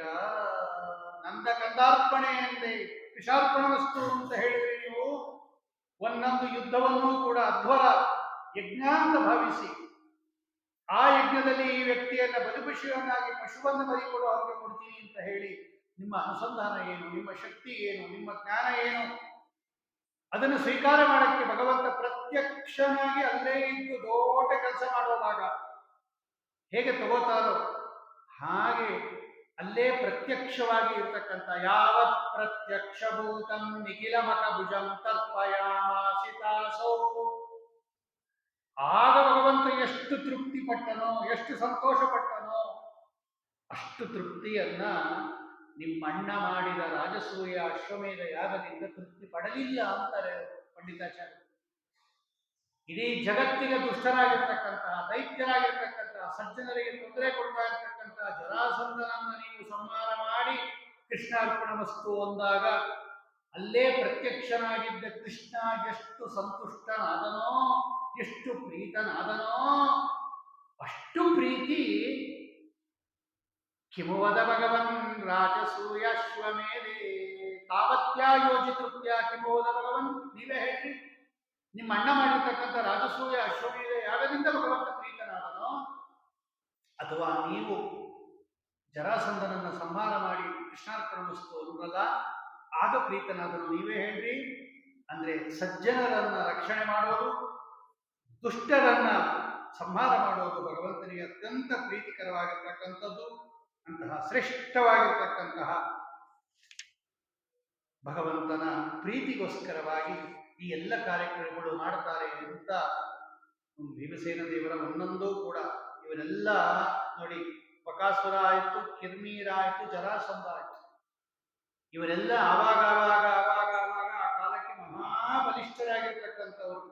ಯಾರ್ಯಾರು ಬಲಿಷ್ಠರಾಗಿದ್ದಾರೋ ಅದೆಲ್ಲವನ್ನೂ ಕೂಡ ನಿರೂಪಣೆ ಮಾಡ್ತಾ ಇದ್ದಾರೆ. ಬ್ರಹ್ಮದೇವರವರ, ರುದ್ರದೇವನವರ, ದೂರ್ವಾಸರವರ ಎಲ್ಲ ವರದಿಂದ ಗರ್ವಿತನಾಗಿರ್ತಕ್ಕಂತಹ, ಆ ಕಾಲಕ್ಕೆ ಎಲ್ಲ ಅಸುರರಿಗೆ ಚಕ್ರವರ್ತಿಯಾಗಿರ್ತಕ್ಕಂತಹ ಜರಾಸಂಧನನ್ನು ನೀವು ಸಂಹಾರ ಮಾಡಿರ್ತಕ್ಕಂಥದ್ದು ನಿಮ್ಮ ಅತಿಯಾಗಿರ್ತಕ್ಕಂತಹ ಬಲಕ್ಕೆ ಅತ್ಯದ್ಭುತವಾಗಿರ್ತಕ್ಕಂತಹ ಸಾಕ್ಷಿ ಎಂಬುದಾಗಿ ಹೇಳಿ ಜರಾಸಂಧನ ವಧೆಯನ್ನ ನಿರೂಪಣೆ ಮಾಡುತ್ತಾರೆ. ಹರನ ಭಕುತ ಜರಾಸಂಧನ ಕಾಯವ ಹರಿದು ಮುರಿದು ಬಲು ಸುಲಭದಲ್ಲಿ ಹರಿಗ ಪರೋಕ್ಷದಿ ಅರ್ಪಣೆ ಮಾಡಿದ ಕುರುಕುಲಪತಿ ಬಲ ಭೀಮರ ಸೇವೆಯು ಜನ್ಮ ಜನ್ಮದಲ್ಲಿ ಜನಗಿರಲಿ. ಹನುಮ ಭೀಮ ಮತ್ವ ಮುನಿಗಳ ಸೇವೆಯು ಜನ್ಮ ಜನ್ಮದಲ್ಲಿ ಜನಗಿರಲಿ. ನೋಡಿ, ಇದನ್ನೇ ಅವರು ಟ್ರಾನ್ಸ್ಲೇಟ್ ಮಾಡ್ಯಾರ. ಹರನ ಭಕುತ ಜರಾಸಂಧನ ಕಾಯವ ಹರಿದು ಮುರಿದು ಬಲು ಸುಲಭದಲ್ಲಿ ಅನಾಯಾಸವಾಗಿ ಮಾಡಿದ್ದಾರೆ. ಪರ್ವತ ಇದ್ದಂಗಿದ್ದ ಜರಾಸಂಧ ಸಾಮಾನ್ಯ ಅಲ್ಲ. ಅಲ್ಲೇ ಇದ್ದಂತಹ ಕೃಷ್ಣನಿಗೆ ಹರಿಗ ಪರೋಕ್ಷದಿ ಅರ್ಪಣೆ ಮಾಡಿದ, ಹರಿಗ ಪರೋಕ್ಷದಿ ಅರ್ಪಣೆ ಮಾಡಿದ ಕುರುಕುಲಪತೆಯೇ ಕರ್ಮಣ ಚ ಪ್ರಣಾಮ ಕಿರ್ನೀರಂ ದುರ್ಮತೀನ. ಇವ್ರು ಹೇಳಿದ ಮಾತನ್ನೇ ಅವರು ಆಡ್ತಾ ಇದ್ದಾರೆ. ಕುರುಕುಲಪತಿ ಬಲ ಭೀಮರ ಸೇವೆಯು ಜನ್ಮ ಜನ್ಮದಲ್ಲಿ ಎನಗಿರಲಿ. ಆಮೇಲೆ ಉತ್ಕೃಷ್ಟವಾಗಿರ್ತಕ್ಕಂತಹ ರೀತಿಯಲ್ಲಿ ಅಕ್ಷೋಹಿಣಿ ಸೈನ್ಯವನ್ನು ಸಂಹಾರ ಮಾಡತಕ್ಕಂಥ ಯುದ್ಧ ಕಾಲದಲ್ಲಿ ಭೀಮಸೇನ ದೇವರ ಅವತಾರ ಎಲ್ಲ ಬರೀ ದುಷ್ಟ ನಿಗ್ರಹನೇ ನೋಡ್ರಿ. ಬಲಕಾರ್ಯಕ್ಕೆ ಭೀಮಸೇನ ದೇವರು ಶ್ವೇಲಾಕ್ಷೀಣಾಟ್ಟಹಾಸಂ ತವರಣಮರಿಹನ್ನುದ್ಗವೋದ್ದಾಮಬಾಹೋ ಬಹ್ವೋಕ್ಷೋಹಿಣ್ಯನೀಕ ಕ್ಷಪಣ ಸುನಿಪುಣಂ ಯಸ್ಯ ಸರ್ವೋತ್ತಮಸ್ಯ ಶುಶ್ರೂಷಾರ್ಥಂ ಚಕರ್ತ ಸ್ವಯಮಯಮತ ಸಂವಕ್ತುಮಾನಂದತೀರ್ಥ ಶ್ರೀಮನ್ನಾಮಂ ಸಮಸ್ತತೋಪಿ ವಯೋಃ ಪಾದಪದ್ಮಂ ಪ್ರಪದ್ಯೆ. ಶ್ರೀಮದಾನಂದತೀರ್ಥ ಶ್ರೀಮನ್ನಾಮನ್, ಆನಂದತೀರ್ಥರು ಅಂತಕ್ಕಂತಹ ಪರಮ ಮಂಗಳಕರವಾಗಿರ್ತಕ್ಕಂತಹ ನಾಮ ಇದಿರ್ತಕ್ಕಂತಹ ಹೇ ವಾಯುದೇವರೇ, ನೀವೆಂಥವರು? ಶತ್ರುಗಳನ್ನು ಸಂಹಾರ ಮಾಡಿರ್ತಕ್ಕಂಥವರು. ಎಂಥವರು ನೀವು? ಉತ್ಕೃಷ್ಟವಾಗಿರ್ತಕ್ಕಂತಹ ಆನಂದ ತೀರ್ಥರು ಅನ್ನತಕ್ಕಂತಹ ಹೆಸರಿನಿಂದ ಕೂಡಿರ್ತಕ್ಕಂತಹ ಹರಿಹಂ, ಶತ್ರುಗಳನ್ನು ಸಂಹಾರ ಮಾಡಿರ್ತಕ್ಕಂತಹ ಸಿಂಹನಾದ.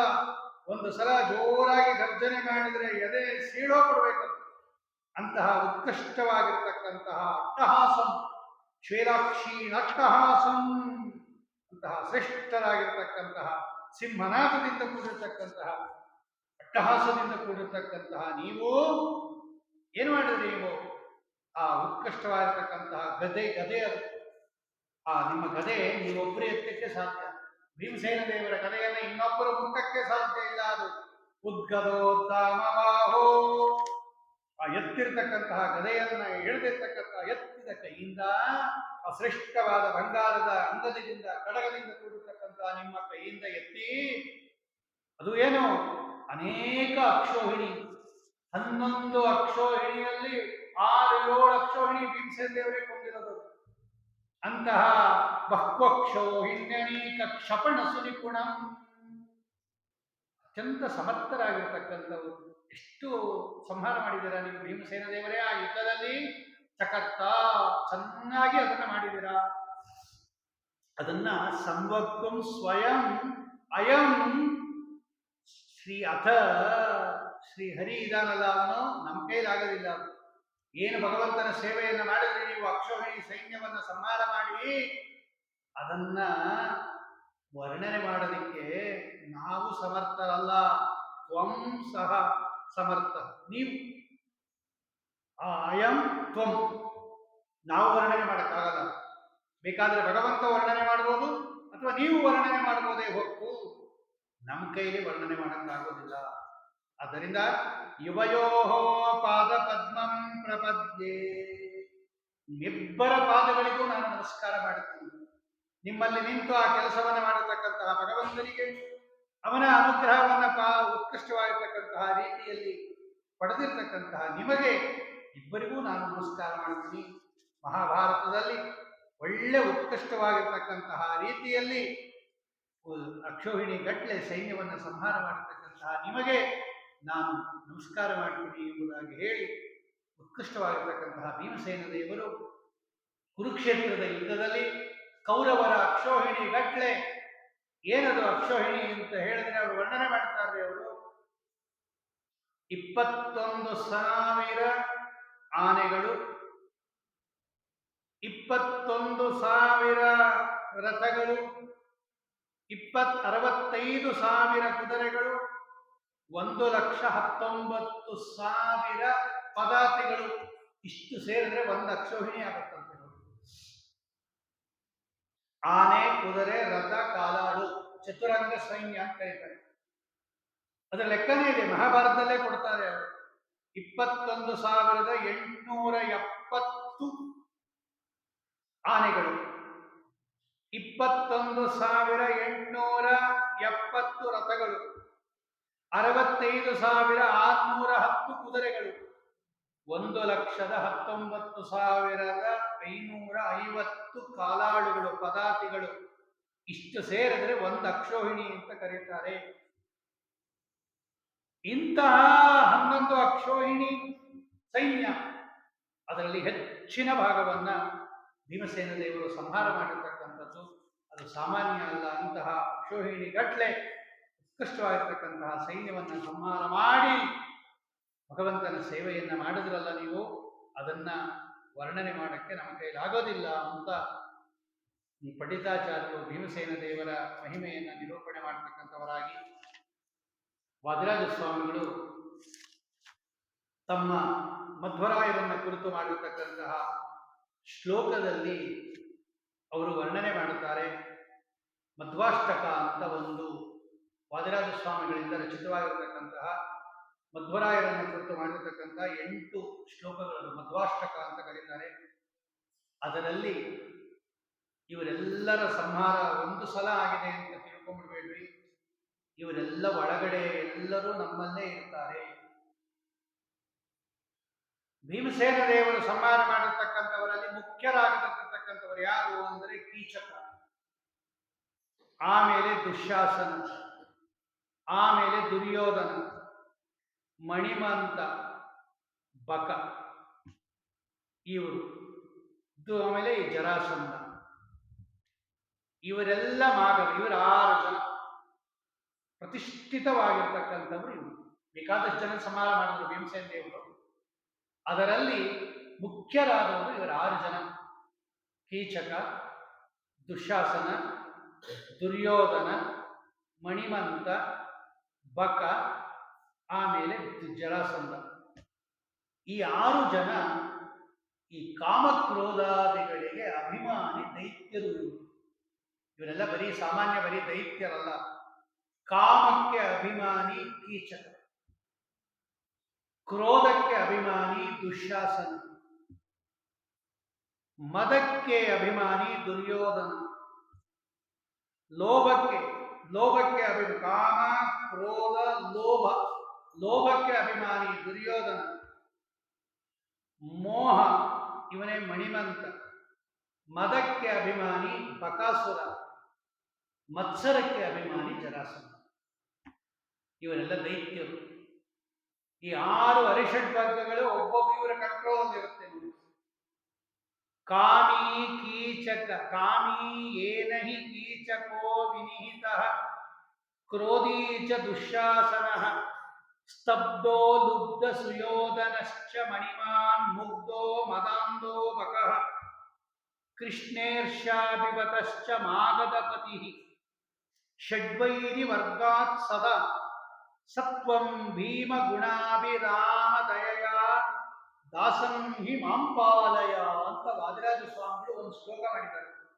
ಅಂದ್ರೆ ಇವರೆಲ್ಲ ಅವತ್ತು ಸತ್ತೋದ್ರು, ನೀವೇ ಸಂಹಾರ ಮಾಡಿದ್ರಿ, ಆದರೆ ಅವರೆಲ್ಲ ನಮ್ಮೊಳಗಿರ್ತಕ್ಕಂಥ ಕಾಮಕ್ರೋಧಾದಿಗಳಿಗೆ ನಿಯಾಮಕರು, ಅವರು ದೈತ್ಯರು, ತತ್ವಾಭಿಮಾನಿ ಅಸುರರು.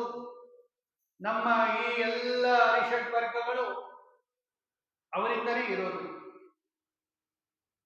6 ಜನರನ್ನು ನೀವೇ ಸಂಹಾರ ಮಾಡಿದ್ದು. ಕೀಚಕನನ್ನು ಸಂಹಾರ ಮಾಡಿದ್ದು ನೀವು, ದುಶ್ಯಾಸನನ್ನು ಸಂಹಾರ ಮಾಡಿದ್ದು ನೀವು, ದುರ್ಯೋಧನನನ್ನು ಸಂಹಾರ ಮಾಡಿದ್ದು ನೀವು, ಆಮೇಲೆ ಮಣಿಮಂತನನ್ನು ಸಂಹಾರ ಮಾಡಿದ್ದು ನೀವು, ಬಕಾಸುರನನ್ನು ಸಂಹಾರ ಮಾಡಿದ್ದು ನೀವು, ಜರಾಸಂಧನನ್ನು ಸಂಹಾರ ಮಾಡಿದ್ದು ನೀವು.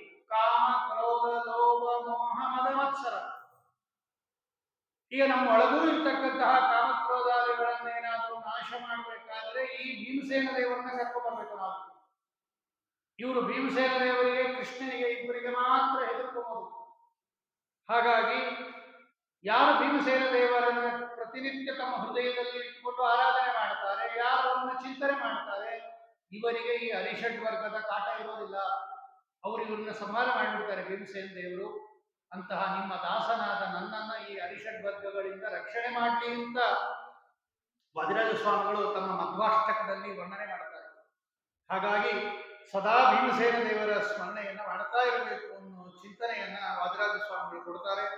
ಇಂತಹ ಅಕ್ಷೋಹಿಣಿ ಗಟ್ಟಲೆ ಸೈನ್ಯವನ್ನು ಸಂಹಾರ ಮಾಡತಕ್ಕಂಥವ್ರು ನೀವು ಎಂಬುದಾಗಿ ಹೇಳಿ, ಆಮೇಲೆ ಈ ದ್ರೌಪದಾದೇವಿಯ ಪತಿಗಳು ಭೀಮಸೇನ ದೇವರು.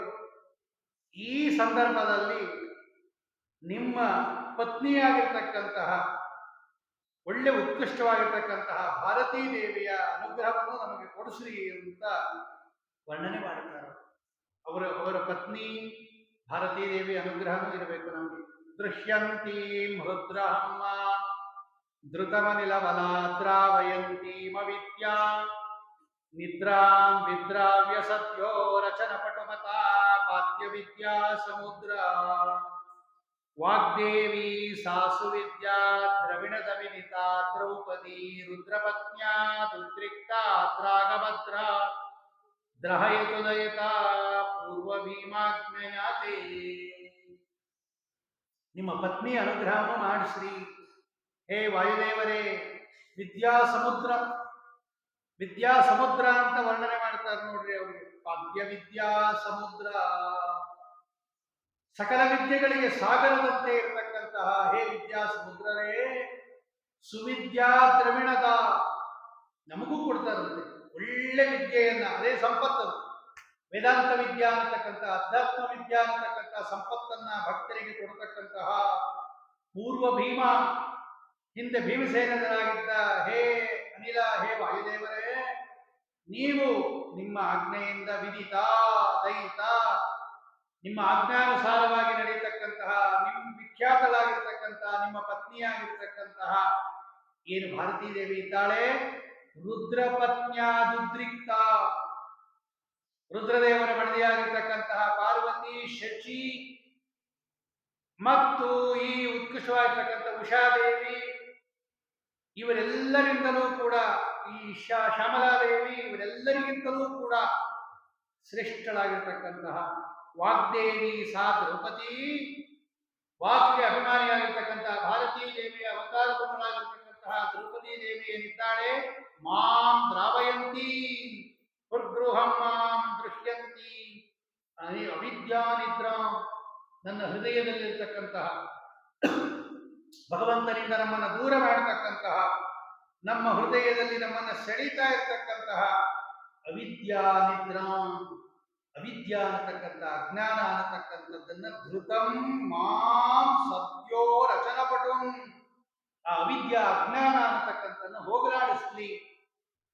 ನಿಮ್ಮ ಭಾರತೀ ದೇವಿ, ನಿಮ್ಮ ಪತ್ನಿಗೆ ಹೇಳಿ, ನೀವು ನಮ್ಮಲ್ಲಿ ಭಗವದ್ ವಿಷಯಕವಾಗಿರ್ತಕ್ಕಂಥ ಅಜ್ಞಾನ ಏನಿದೆ ಆ ಅಜ್ಞಾನವನ್ನು ನಾಶ ಮಾಡಿ ಉತ್ಕೃಷ್ಟವಾಗಿರ್ತಕ್ಕಂತಹ ಜ್ಞಾನವನ್ನ ನಮಗೆ ಕೊಡು ಅಂತ ನಿಮ್ಮ ಪತ್ನಿ ಆಗಿರ್ತಕ್ಕಂಥವರಿಗೆ ಹೇಳ್ರಿ.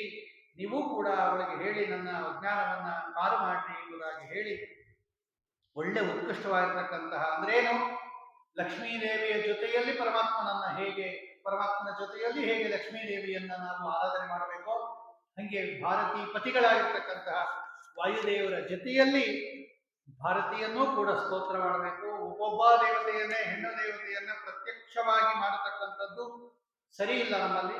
ಆದ್ದರಿಂದ ಭಾರತೀ ಸಹಿತರಾಗಿರ್ತಕ್ಕಂತಹ ಹೇ ವಾಯುದೇವರೇ, ಅದೇ ಭಾರತಿ ನೀವು ಭೀಮಸೇನ ದೇವರಾಗಿದ್ದಾಗ ದ್ರೌಪದಿ ದೇವಿ ಆಗಿದ್ದು, ಸಕಲ ವಿದ್ಯಾಭಿಮಾನಿಯಾಗಿರ್ತಕ್ಕಂತಹ ಭಾರತೀ ದೇವಿ ಅವಿದ್ಯಾ ಅನ್ನತಕ್ಕಂತಹ ನಿದ್ರೆಯನ್ನ ದೂರ ಮಾಡಿ ಒಳ್ಳೆ ಉತ್ಕೃಷ್ಟವಾಗಿರ್ತಕ್ಕಂತಹ ಅನುಗ್ರಹವನ್ನು ಮಾಡಿ ಎಂಬುದಾಗಿ ಹೇಳಿ, ಸದ್ಯೋ ರಚನಪಟು, ಒಳ್ಳೆ ಉತ್ಕೃಷ್ಟವಾಗಿರ್ತಕ್ಕಂತಹ ನಮಗೆ ಅನುಗ್ರಹವನ್ನು ಮಾಡಿ ಎಂಬುದಾಗಿ ಹೇಳಿ ಅಮಂಗಳವನ್ನು ಪರಿಹಾರ ಮಾಡಿ ನಮಗೆ ಎಲ್ಲ ಉತ್ಕೃಷ್ಟವಾಗಿರ್ತಕ್ಕಂತಹ ರೀತಿಯಲ್ಲಿ ಮಾಡಲಿ ಅಂತ ಹೇಳಿ, ಯಾಕೆ ಭೀಮಸೇನ ದೇವರ ಅವತಾರ ಮಾಡಿದರು ವಾಯುದೇವರು ಅಂತ ಮುಖ್ಯವಾಗಿರ್ತಕ್ಕಂಥ ಬಂದಾಗ ಪಂಡಿತಾಚಾರ್ಯ ಹೇಳ್ತಾರೆ, ಯಾಪ್ಯಾಂ ಶುಶ್ರೂಷುರಾಸೀ ಗುರುಕುಲ ಜನನೆ ಕ್ಷತ್ರ ವಿಪ್ರೋದಿತಾಭ್ಯಾಂ ಬ್ರಹ್ಮಭ್ಯಾಂ ಬೃಂಹಿತಾಭ್ಯಾಂ ಚಿತಿಸುಖವಪುಷಾ ಕೃಷ್ಣನಾಮಾಸ್ಪದಾಭ್ಯಾಂ ನಿರ್ಭೇದಾಭ್ಯಾಂ ವಿಶೇಷಾದ್ ವಿವಚನ ವಿಷಯಾಭ್ಯಾಂ ಉಪಾಭ್ಯಾಂ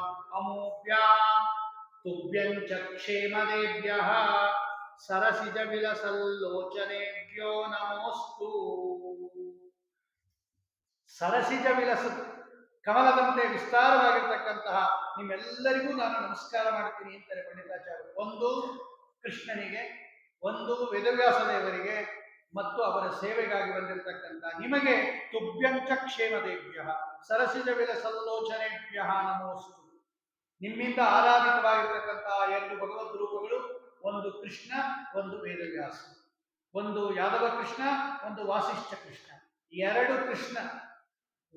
ವೇದವ್ಯಾಸ ದೇವರಿಗೂ ಕೃಷ್ಣ ಅಂತ ಕರೀತಾರೆ, ಅವರು ವಾಸಿಷ್ಠ ಕೃಷ್ಣ, ಇವನು ಯಾದವ ಕೃಷ್ಣ. ಹೇ ವಾಯುದೇವರೇ, ನೀವು ಅವನು ಕ್ಷತ್ರಿಯರಲ್ಲಿ ಅವತಾರ ಮಾಡಿದರೆ ಇವರು ಬ್ರಾಹ್ಮಣ ಕುಲದಲ್ಲಿ ಅವತಾರ ಮಾಡಿದರು. ಯಾದವ ಕುಲದಲ್ಲಿ ಕೃಷ್ಣ ಅವತಾರ ಮಾಡಿ, ಕ್ಷತ್ರಿಯ ಕುಲ ಅದು ಉತ್ಕೃಷ್ಟವಾದಂತಹ ಕ್ಷತ್ರಿಯ ಕುಲದಲ್ಲಿ ಯಯಾತಿರಾಜನ ವಂಶದಲ್ಲಿ, ಯದುರಾಜನ ವಂಶದಲ್ಲಿ ಕೃಷ್ಣ ಪರಮಾತ್ಮ ಅವತಾರ ಮಾಡಿದರೆ, ಪರಾಶರ ಋಷಿಗಳು ಬ್ರಾಹ್ಮಣರಲ್ಲಿ ವೇದವ್ಯಾಸ ದೇವರು ಅವತಾರ ಮಾಡಿದರು. ಕ್ಷತ್ರ ವಿಪ್ರೋದಿತಾಭ್ಯಾಂ, ಕ್ಷತ್ರಿಯರಾಗಿ ಮತ್ತು ಬ್ರಾಹ್ಮಣರಾಗಿ ಅವತಾರ ಮಾಡಿರ್ತಕ್ಕಂತಹ ಅದು ಏನು ಚಿತಿ ಸುಖವಪುಷ, ಒಳ್ಳೆ ಜ್ಞಾನಾನಂದಾತ್ಮಕವಾಗಿರ್ತಕ್ಕಂಥ ರೂಪ ಎರಡೂ ಕೂಡ.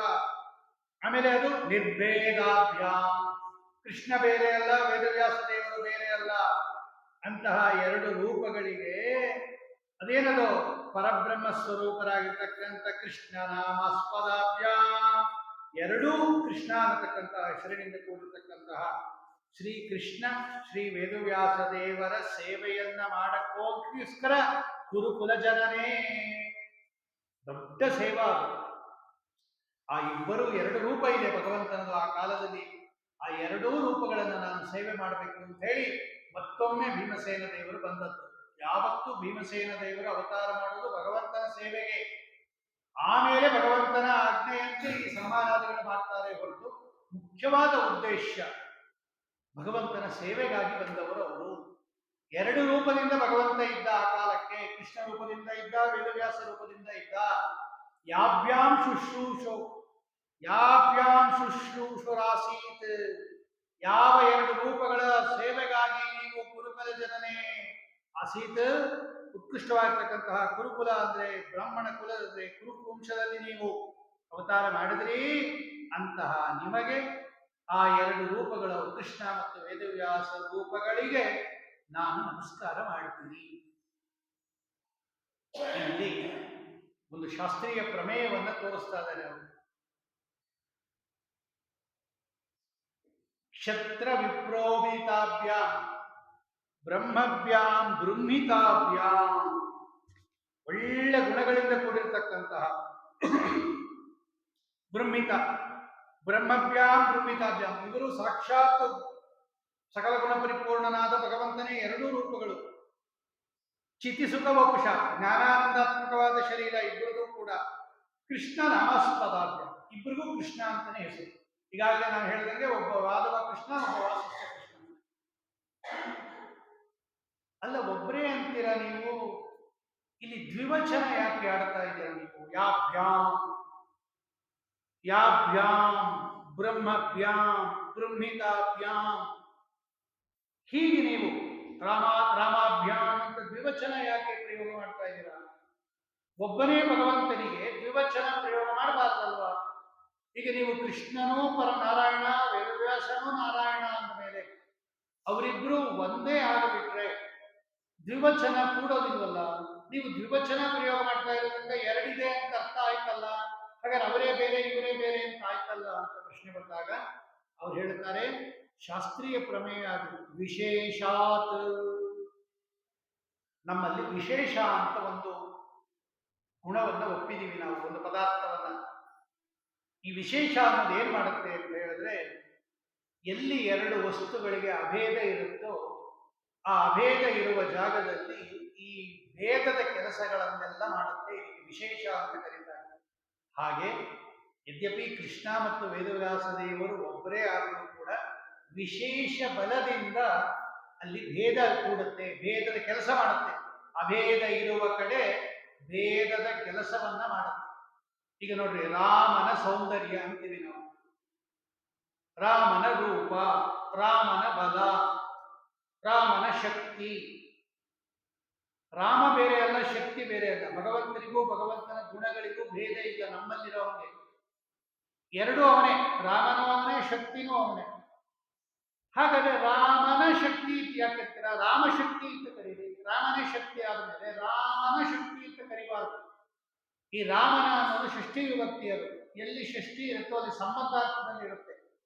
ನನ್ನ ಮನೆ ನೋಡಿ, ನನ್ನ ಮನೆ ಅಥವಾ ರಾಮನ ಮನೆ ಅಂದಾಗ ರಾಮ ಬೇರೆ ಮನೆ ಬೇರೆ, ಅದಕ್ಕೆ ರಾಮನ ಮನೆ ಅಂತ ಕರೆಯೋದು. ರಾಮ ಮನೆ ಅಲ್ಲ, ರಾಮನ ಮನೆ. ಹಂಗೆ ಕೃಷ್ಣನ ರೂಪ, ರಾಮನ ಶಕ್ತಿ ಎಂದಾಗ ನೀವು ರಾಮ ಬೇರೆ ಶಕ್ತಿ ಬೇರೆ ಅಂತ ಯಾಕೆ ಹೇಳ್ತೀರಾ? ಒಬ್ಬನೇ ಆದರೆ ಅಲ್ಲಿ ದ್ವಿವಚನ ಬರೋದಿಲ್ವಲ್ಲ, ಭೇದ ಬರೋದಿಲ್ವಲ್ಲ ಅಂದಾಗ ಅಲ್ಲಿ ವಿಶೇಷ ಬಲದಿಂದ ಬರುತ್ತೆ. ಎಲ್ಲಿ ಎರಡು ವಸ್ತುಗಳಿಗೆ ಅಭೇದ ಇರುತ್ತೋ, ಈಗ ರಾಮ ಬೇರೆ ಅಲ್ಲ, ರಾಮನ ಶಕ್ತಿ ಬೇರೆ ಅಲ್ಲ, ಆದರೂ ಕೂಡ ಅಲ್ಲಿ ವಿಶೇಷ ಇರೋದ್ರಿಂದ ಅಲ್ಲಿ ವಿಶೇಷ ಏನ್ ಮಾಡುತ್ತಪ್ಪ ಅಂದ್ರೆ ಭೇದ ಇಲ್ಲದಿರುವ ಸ್ಥಳದಲ್ಲಿ ಭೇದ ಮಾಡುವ ಕೆಲಸ ಮಾಡುತ್ತೆ. ಅಭೇದಸ್ಥಲೇ ಭೇದಕಾರಕಾರಿ, ಭೇದ ಪ್ರತಿನಿಧಿ ಅದು ವಿಶೇಷ ಅಂತಕ್ಕಂಥದ್ದು. ಆದ್ದರಿಂದ ರಾಮನಿಗೂ ರಾಮನ ಗುಣಗಳಿಗೂ ಸವಿಶೇಷ ಭೇದ ಇದೆ ಅಂತ ಹೇಳಬೇಕು. ಸವಿಶೇಷ ವಿಶೇಷ ಸಹಿತ ಅಭೇದ, ಅದನ್ನ ಹೇಳ್ತಾ ಇದ್ದಾರೆ ಅವರು. ನಿರ್ಭೇದಾಭ್ಯಾಂ, ಇಬ್ಬರಿಗೂ ಭೇದ ಇಲ್ಲ. ಕೃಷ್ಣನಿಗೆ ಮತ್ತು ವೇದವ್ಯಾಸ ದೇವರಿಗೆ ಭೇದ ಇಲ್ಲ. ಆದರೆ ದ್ವಿವಚನ ವಿಷಯ, ವಿಶೇಷ ದ್ವಿವಚನ ವಿಷಯ, ಆ ವಿಶೇಷದ ಬಲದಿಂದ ಅವರನ್ನ ನಾವು ದ್ವಿವಚನದಿಂದ ಕರೀತಾ ಇದ್ದೀವಿ. ಇಂತಹ ವೇದವ್ಯಾಸ ದೇವರ ಕೃಷ್ಣನ ಸೇವೆಯನ್ನ ಮಾಡಿರತಕ್ಕಂತಹ ನಿಮಗೆ ನಾನು ನಮಸ್ಕಾರ ಮಾಡಿದ್ದೀನಿ ಅಂತ ಹೇಳಿ ಆ ಶ್ಲೋಕವನ್ನು ಕೂಡ ಮಾಡತಕ್ಕಂಥವರಾಗಿ, ಇಲ್ಲೊಂದು ಘಟನೆ ನಡೀತು ಮಹಾಭಾರತದಲ್ಲಿ. ಅದೇನು ಅಂದ್ರೆ, ಸೌಗಂಧಿಕಾ ಪುಷ್ಪವನ್ನು ತರಕ್ಕೆ ಹೋದಾಗ ಗಚ್ಚನ್ ಸೌಗಂಧಿಕಾರ್ಥಂ ಪತಿಸಹಮತಃ ಪುಚ್ಚಮತ್ಯಸ್ಯ ಭೀಮಃ ಪ್ರೋತ್ತರ್ಥಂ ನಾಶಕರ್ತಸ್ತಮೋನುಪುಷಾ ಭೀಷಯಾಮಾಸ ಚೇತಿ ಪೂರ್ಣಜ್ಞಾನೋಜಸೋಸ್ತೆ ಗುರುತಮೋಪುಷೋ ಶ್ರೀಮದಾನಂದತೀರ್ಥ ಕ್ರೀಡಾ ಮಾತ್ರಂ ತದೇತತ್ ಪ್ರಮದದ ಸುದಿಯಾ ಮೋಹಕದ್ವೇಷವಾಜ. ಇವರು ವನವಾಸದಲ್ಲಿದ್ದಾಗ ಈ ಸೌಗಂಧಿಕಾ ಪುಷ್ಪವನ್ನು ತಂದ್ಕೊಡಿ ಅಂತ ಕೇಳ್ತಾರೆ. ದ್ರೌಪದಿ ಕೇಳ್ತಾಳೆ, ಅದನ್ನು ಗಾಳಿಯಲ್ಲಿ ಒಂದು ಪುಷ್ಪ ಬರುತ್ತೆ, ಸುಗಂಧ ಭರಿತವಾಗಿರ್ತಕ್ಕಂಥದ್ದು, ಅದನ್ನು ನೋಡ್ಬಿಟ್ಟು ನನಗೆ ಸೌಗಂಧಿಕಾ ಪುಷ್ಪ ಬೇಕು, ತರ್ತೀನಿ ಅಂತ ಹೋಗ್ತಾರೆ. ಅದ್ಭುತವಾದದ್ದು, ಅದನ್ನು ತರ್ತೀನಿ ಅಂತ ಹೋಗಿ ಅಲ್ಲಿ ಹಿಮಾಲಯದ ಆಚೆ, ಅದು ಕುಬೇರನ ಅಧೀನದಲ್ಲಿದ್ದಂಥದ್ದು, ಅಲ್ಲಿಗೆ ಹೋಗ್ತಾರೆ. ಆ ಹೋಗುವಾಗ ದಾರಿಯಲ್ಲಿ ಹನುಮಂತ ದೇವರು ಮಲಗಿರ್ತಾರೆ. ಬಾಲ ಅಡ್ಡ ಹಾಕಿಟ್ಟಿರ್ತಾರೆ ಅವರು ಹನುಮಂತ ದೇವರು. ಈ ಭೀಮಸೇನ ದೇವರು ಹೇಳ್ತಾರೆ, ಏ ಕೋತಿ, ನಾನು ಹೋಗ್ತಾ ಇದ್ದೀನಿ, ಬಾಲ ತೆಕ್ಕೋ, ಅಡ್ಡ ಆಗುತ್ತೆ ನನಗೆ, ಬಾಲ ತೆಕ್ಕೋ ಅಂತ. ಇವರು, ನನಗೆ ತುಂಬಾ ವಯಸ್ಸಾಗೋಗಿದೆ, ನನಗೆ ಬಾಲ ಅಲ್ಲಾಡ್ಸಕ್ಕೆ ಶಕ್ತಿ ಇಲ್ಲ, ನೀನೇ ತೆಗೆದು ಪಕ್ಕಕ್ಕೆ ಇಟ್ಬಿಡು ಅಂತ. ಆಗ ಭೀಮಸೇನ ದೇವರು ಆ ಬಾಲವನ್ನ ಎತ್ತಕ್ಕೆ ಹೋಗ್ತಾರೆ, ಆಗೋದಿಲ್ಲ. ಅಲ್ಲಾಡ್ಸಕ್ಕೆ ಹೋಗ್ತಾರೆ, ಆಗೋದಿಲ್ಲ. ಅಷ್ಟೇ ಅಲ್ಲ, ಹನುಮಂತ ದೇವರು ಹೆದರಿಸ್ತಾರೆ ಭೀಮಸೇನ ದೇವರನ್ನ ಅಂತ ಮಹಾಭಾರತದಲ್ಲ ಕಥೆ ಇದೆ. ಹಾಗಾಗಿ ಹನುಮಂತ ದೇವರೇ ಬೇರೆ, ಭೀಮಸೇನ ದೇವರೇ ಬೇರೆ ಆಯಿತು ನೋಡಿ. ಅವರ ಬಾಲವನ್ನು ಕೂಡ ಅಲ್ಲಾಡ್ಸಕ್ಕಾಗಲಿಲ್ಲ. ಆದ್ದರಿಂದ ಹನುಮಂತ ಶ್ರೇಷ್ಠ, ಭೀಮನಿಗೆ ಅಷ್ಟೊಂದು ಬಲ ಇಲ್ಲ ಅಂತ ಸಾಮಾನ್ಯ ಜನರಿಗೆ ಇದು ಅರ್ಥ ಆಗ್ಬಿಡುತ್ತೆ. ಆ ಶ್ಲೋಕವನ್ನ ಪಂಡಿತಾಚಾರ್ಯ ಹೇಳುತ್ತಾರೆ. ಗಚ್ಚನ್ ಸೌಗಂಧಿಕಾರ್ಥಂ ಪತಿ ಸ ಹನುಮತಃ ಪುಚ್ಛಮಚ್ಚಸ್ಯ ಭೀಮಃ ಕ್ರೋಧರ್ತುಂ ನಾಶಕತ್ಸ ತ್ವಮೂರೋಪುಷಾ ಭೀಷಯಾಮಾಸ ಚೇತಿ ಇತಿ. ಮೇಲ್ನೋಟಕ್ಕೆ ಸ್ವಾಮಿ ಹಿಂಗ್ ಕಾಣುತ್ತೆ. ಹೇ ಆನಂದ ತೀರ್ಥ, ಗುರುತಮ ವಪುಷಃ, ಅತ್ಯಂತ ಶ್ರೇಷ್ಠರಾಗಿರ್ತಕ್ಕಂತಹ ಹೇ ಆನಂದ ತೀರ್ಥರೇ, ನೀವೆಂತವರು ನೀವು? ಪ್ರಮದದ ಸುದಿಯ ಮೋಹಕದ್ವೇಷವಾಜ, ನಿಮ್ ವ್ಯಾಪಾರನೇ ಹೀಗೆ. ಯಾರು ಸಜ್ಜನರಾಗಿರ್ತಾರೆ ಒಳ್ಳೆ ಸದ್ಬುದ್ಧಿಯನ್ನ ಕೊಡ್ತೀರಾ ನೀವು. ಯಾರು ದುಷ್ಟರಾಗಿರ್ತಾರೆ ಅವ್ರಿಗೆ ದುಷ್ಟ ಬುದ್ಧಿಯನ್ನೇ ಕೊಡ್ತೀರಾ ನೀವು. ಅಸುರರಿಗೆ ದುಷ್ಟ ಬುದ್ಧಿಯನ್ನೇ ಕೊಡ್ತೀರಾ, ಸಜ್ಜನರಿಗೆ ಒಳ್ಳೆ ಬುದ್ಧಿಯನ್ನೇ ಕೊಡ್ತೀರಾ. ಅದು ಗೊತ್ತಾಗತ್ತೆ ನಿಮ್ಮ ಈ ವ್ಯಾಪಾರದಿಂದ. ಏನು? ಸೌಗಂಧಿಕಾ ಪುಷ್ಪವನ್ನು ತರಕ್ಕೆ ಹೋಗೋ ಸಂದರ್ಭದಲ್ಲಿ ದಾರಿಯಲ್ಲಿ ಭೀಮಸೇನ ದೇವರು ಹನುಮಂತ ದೇವರ ಬಾಲವನ್ನ, ಅದು ಏನು ಪುಚ್ಛಮಚ್ಚಸ್ಯ ಭೀಮ, ಅಚ್ಚ ಅಂದರೆ ಶುದ್ಧವಾಗಿರ್ತಕ್ಕಂತಹ ಹನುಮಂತ ದೇವರ ಬಾಲವನ್ನ ಎತ್ತಕ್ಕಾಗಲಿಲ್ಲ. ಅಷ್ಟೇ ಅಲ್ಲ, ಹೆದರಿಸಿದ್ರು ಹನುಮಂತ ದೇವರು ಭೀಮಸೇನ ದೇವರಿಂದ ಅಂತ ನಾವು ಕೇಳ್ತೀವಿ ಮಹಾಭಾರತದಲ್ಲಿ. ಅದು ವಾಸ್ತವವಾಗಿ ನೀವು ಬೇರೆ ಅಲ್ಲ, ಆ ಬೇರೆ ಅಲ್ಲ. ಹನುಮಂತ ದೇವರೇ ನೀವು, ನಿಮ್ದೇ ಅವತಾರ ಅದು. ಹನುಮಂತ ದೇವರಿಗೆ ಎಷ್ಟು ಶಕ್ತಿ ಇರುತ್ತೋ ಭೀಮಸೇನ ದೇವರಿಗೆ ಅಷ್ಟೇ ಶಕ್ತಿ ಇರುತ್ತೆ. ವಾಯುದೇವರಿಗೆ ಮೂಲ ರೂಪದಲ್ಲಿ, ಅವತಾರ ರೂಪದಲ್ಲಿ, ಪರಸ್ಪರ ಅವತಾರ ರೂಪದಲ್ಲಿ ಏನು ವ್ಯತ್ಯಾಸ ಇರಲ್ಲ. ಬಳಿತ್ಥ ತದ್ವಪುಷೇದಾಯಿ ದರ್ಶತಂ ದೇವಸ್ಯ ವರ್ಗ ಸಹಸೋಯ ತೋಜನಿ. ಇತ್ತ ಬಟ್ ಬಲಾತ್ಮಕವಾಗಿರ್ತಕ್ಕಂಥದ್ದು. ಇತ್ತ ಅಂದ್ರೆ ಯಥಾ ಮೂಲ ರೂಪೇ ತಥಾ ಅಂತರ್ಥ, ಮೂಲ ರೂಪದಲ್ಲಿ ಹೇಗಿದೆಯೋ ಹಾಗೇ ಇರುತ್ತೆ. ದರ್ಶತಂ ಜ್ಞಾನ, ಬಟ್ ಅಂದ್ರೆ ಬಲ, ಬಲ ಮತ್ತು ಜ್ಞಾನ, ಅದಕ್ಕೆ ವಾಯು ಅಂತ ಕರೀತಾರೆ. ಮೂಲ ರೂಪದಲ್ಲಿ ಹೆಂಗಿರುತ್ತೋ ಅವತಾರ ರೂಪದಲ್ಲೂ ಅಷ್ಟೇ ಇರುತ್ತೆ ಅವರಿಗೆ. ಆದರೂ ಕೂಡ ಈ ಕ್ರೀಡೆ ಯಾಕೆ ಮಾಡಿದ್ರಿ ನೀವು? ಭಗವಂತನ ಆದೇಶದಂತೆ, ಭಗವಂತನ ಅನುಗ್ರಹದಂತೆ. ಭಗವಂತ ಹೇಗೆ ಎರಡೆರಡು ರೂಪದಿಂದ ಕ್ರೀಡೆ ಮಾಡ್ತಾನೋ ಅದರಂತೆ ನೀವು ಹನುಮಂತ ರೂಪದಿಂದ ಮಲಗಿದ್ರಿ, ಭೀಮ ರೂಪದಿಂದ ಬಂದ್ರಿ. ಹನುಮಂತ ದೇವರ ರೂಪದಿಂದ ಎತ್ತು ಅಂತ ಹೇಳಿದ್ರಿ, ಭೀಮ ರೂಪದಿಂದ ಎತ್ತಕ್ಕಾಗಲಿಲ್ಲ ಅಂದ್ರಿ. ಹನುಮಂತ ರೂಪದಿಂದ ಹೆದರಿಸಿದ್ರಿ, ಭೀಮ ರೂಪದಿಂದ ಹೆದರ್ಕೊಂಡಂಗೆ ಮಾಡಿದ್ರಿ. ಇದೆಲ್ಲ ಏನದು? ಪೂರ್ಣಜ್ಞಾನೋ ಜಸೋಸ್ತೆ ಗುರುತಮೋಪುಷೋ ಶ್ರೀಮದಾನಂದ ತೀರ್ಥ ಕ್ರೀಡಾ ಮಾತ್ರಂ ತದೇಕತ್ ಪ್ರಮದದ ಸುದಿಯಾ ಮೋಹಕ ದ್ವೇಷವಾಚ. ನೀವೇನು ವ್ಯಾಪಾರ ಮಾಡಿದ್ರಲ್ಲ ನೀವು, ಕ್ರೀಡಾ ಮಾತ್ರಂ, ಅರಸಿನಂತೆ ಬಂಟನು ಅಂತ ಒಂದು ದೇವ್ರ ನಾಮ ಇದೆ. ನಿಮ್ಮ ಅರಸು ಹೇಗೆ ಮಾಡ್ತಾನೋ ನೀವು ಹಾಗೇ ಮಾಡ್ತೀರಾ ಅಂತಾರೆ ದಾಸರ. ನಿಮ್ಮ ಸ್ವಾಮಿ ಹೇಗೆ ಮಾಡ್ತಾನೋ ನೀವು ಹಾಗೇ ಮಾಡ್ತೀರಿ. ತಸ್ಯ ಚೇಷ್ಟಾನುಸಾರೇಣ ಕೃತ್ವಾ ಚೇಷ್ಟಾಷ್ಟ ಸಂವಿಧಂ, ಸುಂದರಕಾಂಡ ಹೇಳುತ್ತೆ. ನಿಮ್ಮ ರಾಮ ಎಷ್ಟು ವ್ಯಾಪಾರ ಮಾಡ್ತಾನೆ, ತನ್ನ ಹತ್ರ ಇರ್ತಕ್ಕಂಥ ಸೀತೆಯನ್ನ ಎಲ್ಲಾ ಕಡೆ ಹುಡುಕುವಂತೆ ಮಾಡಿದ ನಿಮ್ಮ ಸ್ವಾಮಿ. ನೀವು ಅಷ್ಟೇ ಲಂಕಾಪಟ್ಟಣದಲ್ಲಿ ಎಲ್ಲ ಕಡೆ ಹುಡುಕುವಂತೆ ಮಾಡಿದ್ರಿ. ಆದ್ದರಿಂದ ನಿಮ್ಮ ರಾಮದೇವರು ಏನೇನು ಚೇಷ್ಟೆ ಮಾಡ್ತಾರೋ ಅದೇ ವ್ಯಾಪಾರವನ್ನು ನೀವೂ ಮಾಡ್ತೀರಾ, ಲಕ್ಷ್ಮೀದೇವಿಯೂ ಮಾಡ್ತಾಳೆ. ಆದ್ದರಿಂದ ತಸ್ಯ ಚೇಷ್ಟಾನುಸಾರೇಣ ಕೃತ್ವಾ ಚೇಷ್ಟಾಷ್ಟ ಸಂವಿಧಂ ಅಂತ ಆಚಾರ್ಯ ಹೇಳ್ತಾರೆ. ಕ್ರೀಡಾ ಮಾತ್ರಂ, ನೀವು ಹನುಮಂತ ದೇವರ ಬಾಲವನ್ನ ಎತ್ತಕ್ಕಾಗದೇ ಇದ್ದಿದ್ದು, ಆಮೇಲೆ ಅವರನ್ನ ಕೇಳಿಕೊಂಡಿದ್ದು, ಆಮೇಲೆ ನಿಮಗೆ ಅವ್ರು ಹೆದರಿಸಿದ್ದು, ಆಮೇಲೆ ಅನುಗ್ರಹ ಮಾಡಿದ್ದು ಎಲ್ಲ ಕ್ರೀಡಾ ಮಾತ್ರಂ ತದೇತತ್.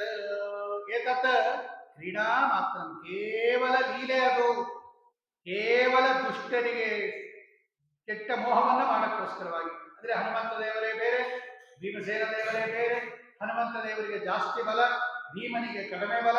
ಭೀಮ ಹನುಮಂತ ದೇವರ ಬಾಲವನ್ನು ಎತ್ತಕ್ಕಾಗಲಿಲ್ಲ, ಹನುಮಂತ ದೇವರೇ ಶ್ರೇಷ್ಠ, ಭೀಮ ನಿಕೃಷ್ಟ ಅಂತ ದುಷ್ಟ ಬುದ್ಧಿ ಬರಲಿ, ಮೋಹ ಬರಲಿ ಅಂತ ಹೇಳಿ ದುಷ್ಟರಿಗೆ ನೀವು ಮಾಡಿರ್ತಕ್ಕಂತಹ ಉತ್ಕೃಷ್ಟವಾಗಿರ್ತಕ್ಕಂತಹ ರೀತಿಯಲ್ಲಿ ಈ ವ್ಯಾಪಾರವನ್ನ ತಿಳಿಬೇಕು ಅಂತ ಹೇಳಿ ಇದೆಲ್ಲ ವಿಸ್ತಾರವಾಗಿ ವರ್ಣನೆ ಮಾಡಿದ್ದಾರೆ. ಅಂತಹ ಶ್ರೇಷ್ಠವಾಗಿರ್ತಕ್ಕಂತಹ ನಿಮ್ಮ ಈ ವ್ಯಾಪಾರ ಅದು ಸಜ್ಜನರಿಗೆ ಮಾತ್ರ ಅರ್ಥ ಆಗುತ್ತೆ, ದುರ್ಜನಿಗೆ ಅರ್ಥ ಆಗಲ್ಲ. ಮೋಹಕ ದ್ವೇಷಭಾಜ ನಿಮ್ಮನ್ನ ಸ್ತೋತ್ರ ಮಾಡತಕ್ಕಂಥವರಿಗೆ ಈ ಉತ್ಕೃಷ್ಟವಾಗಿರ್ತಕ್ಕಂತಹ ಅನುಗ್ರಹವನ್ನ ಮಾಡದೇನೆ ಇಂತಹ ಕೆಟ್ಟ ದುಷ್ಟವಾಗಿರ್ತಕ್ಕಂತಹ ಚಿಂತನೆಯನ್ನ ಕೊಡ್ತೀರಾ ಎಂಬುದಾಗಿ ಹೇಳಿ ಭೀಮಸೇನ ದೇವರ ಮಹಿಮೆಯನ್ನು ಕೂಡ ವರ್ಣನೆ ಮಾಡಿದ್ದಾರೆ. ಉಳಿದ ವಿಷಯಗಳನ್ನೆಲ್ಲ ನಾಳೆ ದಿವಸ ಚಿಂತನೆ ಮಾಡೋಣ. ಶ್ರೀ ಕೃಷ್ಣಾರ್ಪಣಮಸ್ತು. ಕಾಯೇನ ವಾಚ ಮನಸ ಇಂದ್ರಿಯರ್ವಾ ಬುದ್ಧ್ಯಾತ್ಮನವಾ ನಿಕಟೇ ಸ್ವಭಾವಾತ್ ಕರೋಮಿ ಯದ್ಯತ್ ಸಕಲಂ ಪರಸ್ಮೈ ನಾರಾಯಣಾಯ ಸಮರ್ಪಯಾಮಿ. ಶ್ರೀಕೃಷ್ಣಾರ್ಪಣಮಸ್ತು. ಶ್ರೀಮಧ್ವೇಶಾರ್ಪಣಮಸ್ತು.